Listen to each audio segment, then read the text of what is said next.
The fundamental unit of life in one go. सबसे पहले आइए समझते हैं कि फंडामेंटल क्या है। तो फंडामेंटल होता है वो चीज जो बेसिक है और साथ ही साथ इम्पोर्टेंट भी है। अब बात आती है कि हमारे लाइफ का फंडामेंटल यूनिट यानी बेसिक और इम्पोर्टेंट यूनिट क्या है। So it's nothing but cell. अब बात आती है कि ये सेल क्या होता है। जैसे हमारा घर बहुत सारे ईंटों से मिलकर बना है, ठीक उसी तरह हर एक ऑर्गेनिज्म सेल से मिलकर बनता है, जिस वजह से सेल हमारे लाइफ का बेसिक और इम्पोर्टेंट यूनिट बन जाता है।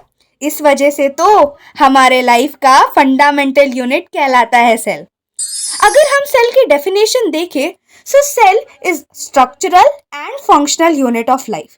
स्ट्रक्चरल इसलिए क्योंकि सेल के वजह से हमारा स्ट्रक्चर, हमारा शेप बनता है। It's because we are made out of it, right. और फंक्शनल इसलिए क्योंकि उसमें बहुत सारे फंक्शंस होते हैं। जब एक सेल काम करेगा यानी एक सेल फंक्शन करेगा, तभी तो हमारा बॉडी काम करेगा, हमारा बॉडी फंक्शन करेगा, राइट। सेल्स बहुत छोटा होता है, जिस वजह से उन्हें हम खाली आंखों से नहीं देख पाते हैं। सेल्स को देखने के लिए माइक्रोस्कोप की जरूरत पड़ती है। माइक्रोस्कोप की बात करें और माइक्रो ऑर्गेनिज्म की नहीं, तो ये तो नहीं चलेगा। तो बहुत सारे माइक्रो ऑर्गेनिज्म होते हैं, जिसमें से कुछ माइक्रो ऑर्गेनिज्म ऐसे होते हैं जो सिर्फ एक सेल से मिलकर बनते हैं। Yes, you heard it right. एक सेल वाला इररेगुलर शेप का अमीबा, जिसे हम यूनिसेलुलर ऑर्गेनिज्म कहते हैं। यूनि मतलब वन और सेलुलर मतलब सेल, यानी वन सेल्ड ऑर्गेनिज्म। नाम में ही मतलब। अब वन सेल्ड ऑर्गेनिज्म यानी यूनिसेलुलर ऑर्गेनिज्म के पास एक सेल है, तो वो अपना सारा काम, चाहे एक्सक्रीशन हो, रेस्पिरेशन हो या डाइजेशन, लाइफ का सारा फंक्शन एक ही सेल में करता है, as they have only one cell, right. जैसे और भी एग्जांपल्स है यूनिसेलुलर ऑर्गेनिज्म के। क्लामाइडोमोनास हो गया, पैरामीशियम हो गया, बैक्टीरिया, ईस्ट, अमीबा और many organism who live in one cell. हम सारे लोगों के पास तो एक सेल नहीं होता, तो हर को क्या कहते हैं? हमें कहते हैं मल्टी सेलुलर ऑर्गेनिज्म। मल्टी यानी मैनी और सेलुलर यानी सेल। मैनी सेल वाले ऑर्गेनिज्म जैसे ह्यूमंस, एनिमल्स, प्लांट, इनमें बहुत सारे सेल्स प्रेजेंट है। अलग अलग सेल अलग अलग काम करते हैं। जैसे red blood cell food, hormones, oxygen को ट्रांसपोर्ट करने का काम करता है। मसल सेल जो कॉन्ट्रैक्शन और रिलैक्सेशन करके मूवमेंट कराता है। नर्व सेल मैसेज यहाँ से वहाँ पहुँचाता है। और भी बहुत वेरियस टाइप्स ऑफ सेल है, जैसे bone cell, sperm, ovum etcetera. अब सब में एक बात कॉमन है कि वो सब का शेप और साइज एकदम डिफरेंट है। अब ऐसा क्यों? ये इसलिए क्योंकि सारे सेल्स अलग अलग काम करते हैं, उनका फंक्शन अलग है, और ताकि वो अपना फंक्शन अच्छे से कर सके उनका शेप अलग है।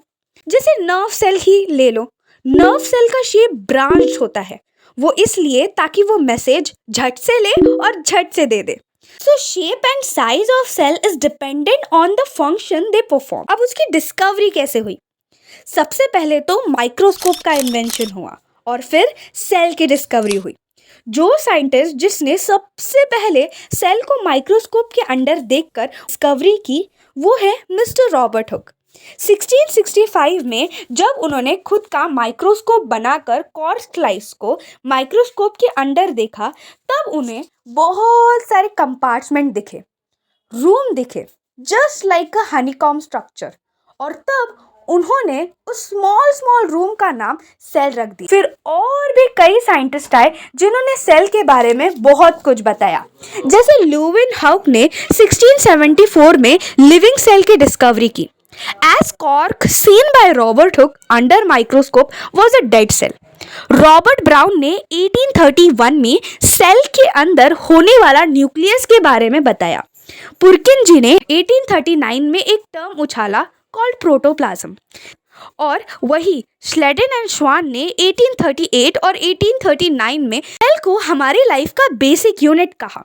वर्चाव ने 1855 में कहा कि न्यू सेल पहले जो सेल प्रेजेंट है वही से बने हैं, यानी कि cells are made out of pre existing cells. अब तक हमने ये देखा कि हर एक ऑर्गेनिज्म सेल से बना है, पर अब हम ये देखेंगे कि ये सेल कैसे बना है। तो सेल बनता है मेनली 3 चीज़ों से, plasma membrane, nucleus and cytoplasm, और बाकी चीज़ें इसके अंडर आती है। सबसे पहले बात करते हैं सेल मेम्ब्रेन की। ये सेल के बाहर होता है सेल को कवर और प्रोटेक्ट करने के लिए। इसी से होकर कोई भी मटेरियल सेल के अंदर या बाहर जा सकता है, लेकिन ये सारे मटेरियल को अपने से होकर अंदर जाने नहीं देता, ये सिलेक्ट करता है, इसलिए इसे सिलेक्टिवली परमिएबल मेम्ब्रेन भी कहते हैं। अब देखते हैं सेल के अंदर और बाहर चीज़ें कैसे आती जाती है। वैसे तो बहुत सारे तरीके हैं, लेकिन हमें सिर्फ 2 पढ़ना है। एक तो है डिफ्यूजन और दूसरा ऑस्मोसिस। डिफ्यूजन मीन्स जब कोई चीज़ हायर कंसंट्रेशन एरिया से लोअर कंसंट्रेशन और जाती है। अब ये सेल्स में कैसे होता है वो देखते हैं। तो देखो, जब सेल के अंदर ऑक्सीजन कम हो जाता है और सेल के बाहर ऑक्सीजन ज़्यादा होता है, तो सेल के बाहर से ऑक्सीजन सेल के अंदर आ जाता है, इसी को डिफ्यूजन कहते हैं। ऐसा ही कार्बन डाइऑक्साइड के साथ भी होता है। अब ऑस्मोसिस देखेंगे। तो जब वाटर हायर कंसंट्रेशन एरिया से लोअर कंसंट्रेशन एरिया तक जाता है, उसे ऑस्मोसिस कहते हैं। तो इसी को अच्छे से समझते हैं। उसके लिए हम 3 ग्लास लेंगे, एक में बहुत पानी और थोड़ा नमक ऐड करेंगे, दूसरे में बहुत थोड़ा पानी और बहुत ज़्यादा नमक ऐड करेंगे, और तीसरे में मीडियम पानी और नमक। सब में हम एनिमल सेल डालेंगे। कुछ देर बाद आप ये देखोगे कि जिस ग्लास में बहुत पानी डाला है उसमें सेल मोटा हो गया, स्वेल हो गया। कुछ टाइम बाद जैसे बलून में ज़्यादा हवा के भरने से बलून फट जाता है, उसी तरह वो सेल के अंदर बहुत ज़्यादा बाहर से पानी जाने की वजह से वो फट जाएगा। और इसी टाइप के सोल्यूशन को हाइपोटोनिक सोल्यूशन कहते हैं, जिसमें बाहर से सेल के अंदर पानी जाता है और सेल फट जाता है। उसी तरह दूसरा ग्लास जिसमें कम पानी डाला, उसमें सेल सूख जाएगा, क्योंकि बाहर कम पानी है तो सेल के अंदर से सेल के बाहर पानी चला जाता है और सेल सूख जाता है, यानी कि श्रिंक हो जाता है। इस टाइप के सोल्यूशन को हाइपरटोनिक सोल्यूशन कहते हैं। और तीसरे ग्लास में पानी अंदर था, उतना ही पानी बाहर था, इस वजह से सेल के अंदर भी पानी नहीं जाएगा और सेल के बाहर भी पानी नहीं जाएगा।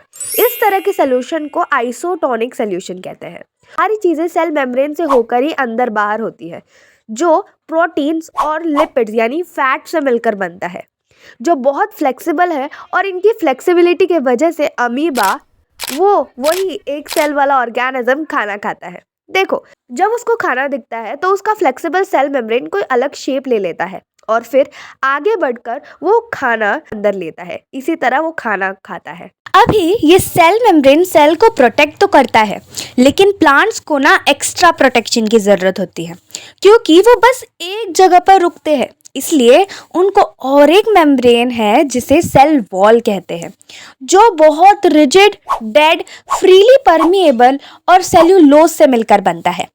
हाइपरटोनिक सोल्यूशन में जब सेल सूख जाता है, ये सेल वॉल को कुछ नहीं होता, बस सेल सूखता है और सेल वॉल से दूर हो जाता है। इस फिनोमेना को प्लाज्मोलिसिस कहते हैं। और जब हाइपोटोनिक सोल्यूशन में सेल स्वेल हो जाता है, तब एनिमल सेल तो फट जाएगा, लेकिन प्लांट सेल को कुछ नहीं होगा। वो इसलिए क्योंकि सेल वॉल बाहर से प्रेशर लगाता है और बर्स्टिंग प्रिवेंट करता है। सेल के अंदर जाने पर हमें मिलेगा न्यूक्लियस। तो अब न्यूक्लियस को भी पढ़ते हैं। ये न्यूक्लियस की 2 न्यूक्लियर मेम्ब्रेन है, जिसे हम एक साथ न्यूक्लियर एनवेलप कहते हैं, जिनके बीच में पोर्स है, ताकि मटेरियल न्यूक्लियस के अंदर बाहर आसानी से आ जा सके।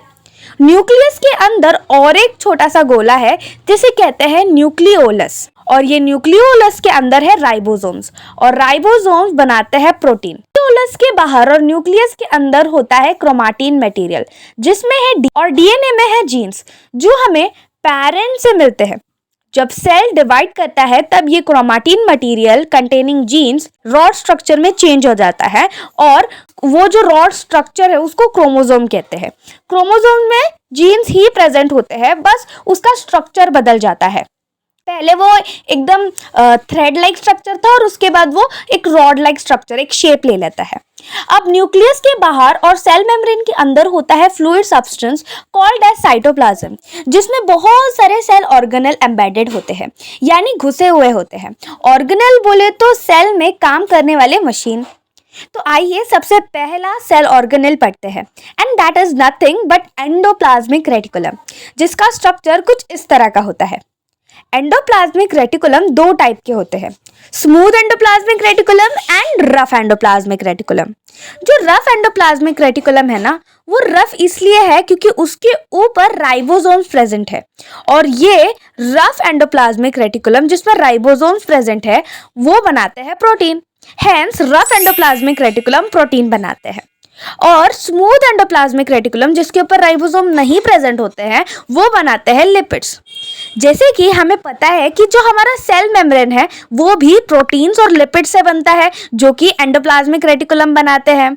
तो ये एंडोप्लाज्मिक रेटिकुलम ने बनाया हुआ प्रोटीन और लिपिड ही जाता है सेल मेम्ब्रेन को बनाने के लिए, और ये प्रोसेस को मेम्ब्रेन बायोजेनेसिस कहते हैं। आता है हमारा दूसरा ऑर्गेनेल जिसे कहते हैं गोल्जी अपैरेटस, जिसका स्ट्रक्चर कुछ इस तरह का होता है।